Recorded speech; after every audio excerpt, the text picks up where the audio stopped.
The following presentation is brought to you by the Rey Network.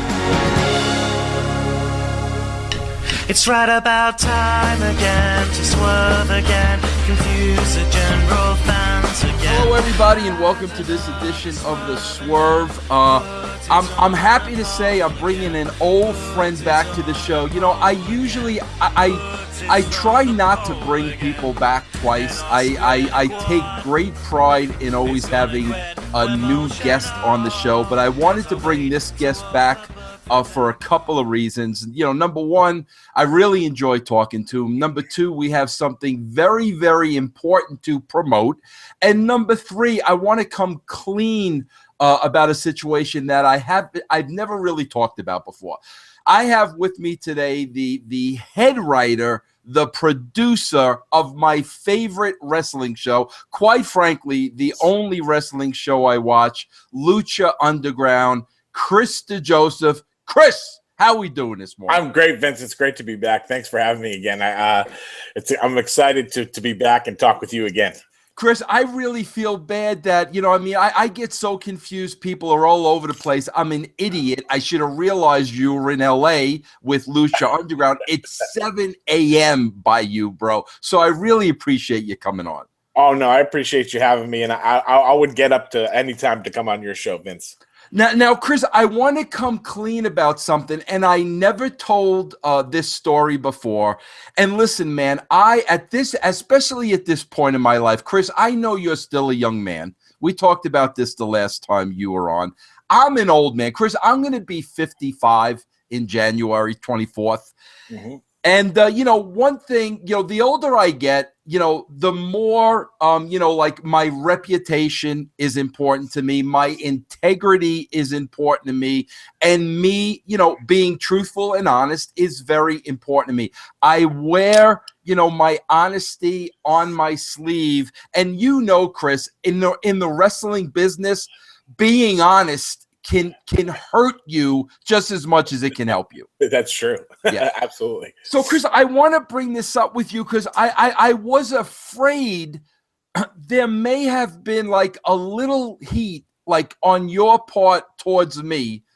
So I want to just get this off my chest, and I want everybody to know this. Okay?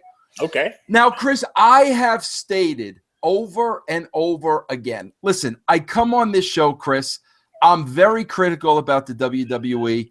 I'm very critical about TNA because, quite frankly, from where I sit and having been in those spots, creatively, both of those companies are a disaster.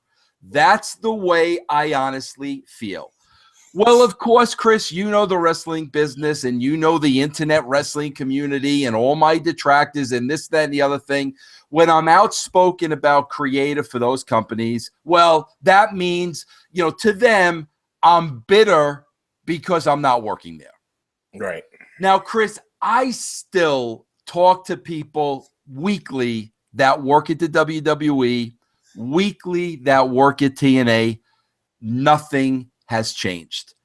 All the reasons why I left both companies in the first place are still there. And at 55 years old, Chris, I'd have to be an out of my mind madman to want to go back to those two companies. And I know you know what I'm talking about, especially with WWE. Yes. Okay. Now, Chris, you came on the show. I was so impressed with you. I became a big fan of yours. And Chris, I feel funny about you being so much younger than me. And I'm like a big Chris DeJoseph mark. Bro, usually I'm trying to tell the young people what to do. You come on this show and I'm like, I can't, this guy knows what to do. I can't tell him what to do. But anyway, Chris, you came on the show. We hit it off. I started watching Lucha. I fell in love with the show, okay? Mm-hmm. I wanted to come down to a taping. Literally, bro, this was the God-honest truth for a couple of reasons. Number one, I wanted to promote Lucha. And number two, I wanted material for my website. Right. Those were the reasons. I understand that. Okay, well, Chris, like literally a couple of days before I came, there goes Meltzer's with his story, inside sources of Russo's meeting with this one at Lucha Underground and that one and the whole 9 yards. They spoke about the executive producer, Eric. What's Eric's last name again, bro? Van Wagenen. Yeah, and bro, I had never even heard the name before. My only Lucha connection, bro, really was our interview, and of course, Conan. Me and Conan are buddies. Mm-hmm. So, bro, I right away, like, I called Meltzer out. I said, bro, I don't know who your sources are, but like, I don't know if I would use them as sources if I were you, because everything you've reported is 100% BS. Okay. And of course, bro, he didn't retract anything, nothing. So basically everything I told him was a lie. Okay. Now, Chris, I have to tell you this, and I want to be totally honest, and I hope I went about this the right way. Okay. Yeah. Chris, knowing how things are at the WWE, knowing how things are at TNA, like I never really want to be involved in creative again. Right. Okay. Now, Chris, I come to Lucha Underground for 2 days. And I spent a lot of time, Chris, hanging back and observing. Right. And talking to a lot of people, some old friends, some I remember people I met for the first time. Right.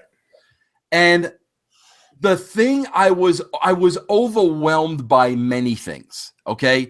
The first and foremost, what I was overwhelmed by, Chris, was this was clearly not just another wrestling company.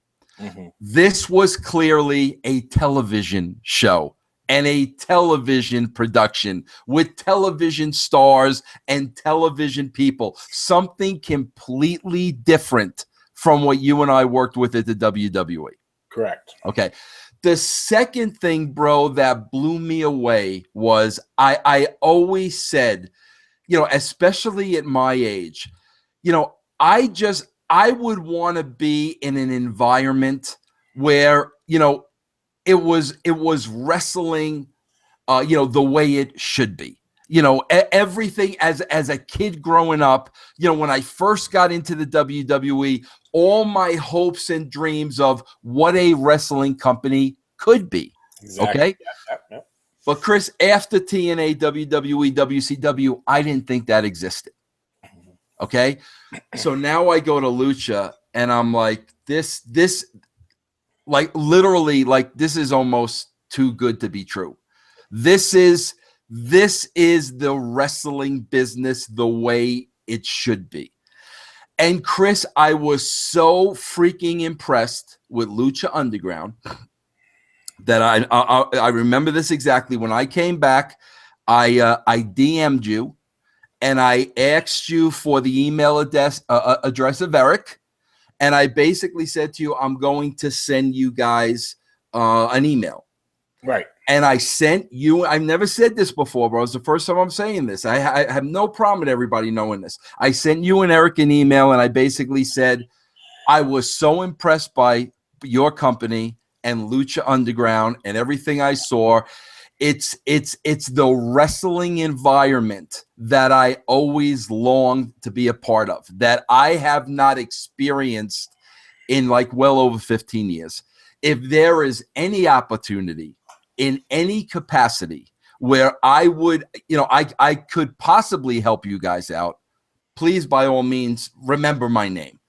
And I sent that email to Eric and you because, bro, it was very important to me, Chris, and I hope you understand this. The reason I sent it to you was I love you, and I think you're doing a phenomenal job. And we know how the wrestling business is, Chris, and I didn't want you to think in any way, shape, or form was I trying to go like behind your back to get your job. Because to me, Chris, it was like, this is like the perfect company. And if there is any way I could contribute to this, oh my God, it would be an absolute joy and a pleasure. And that's why I sent the email. So first and foremost, yes, Do you totally understand all that? Absolutely, 100%. Okay. I do. Okay. 100%. And you are telling the absolute truth of this entire situation. So you did send that email, and I do remember that. So, yeah. Okay. And Chris, this is what I tell everybody, Lucha. I had the beautiful Carly Perez on yesterday, okay? We talked for over an hour. Critically acclaimed producers Kayfabe Commentaries bring you the most candid shoot interview ever with Sabu, nephew of the legendary Sheik. Would your aunt be talking business Of course. with the Sheik? Oh, yeah. And Carney. She can speak Carney better than me. That's amazing. Yeah. Prepare to explore the darkest corners of the man behind Sabu. I would have stopped pain pills entirely if I was out of pain. Because I've been a little too long at the dance myself. You feel now you've been too long at the dance? Breaking Kayfabe with Terry Sabu Brunk, now available on DVD and on demand at shootinterviews.com.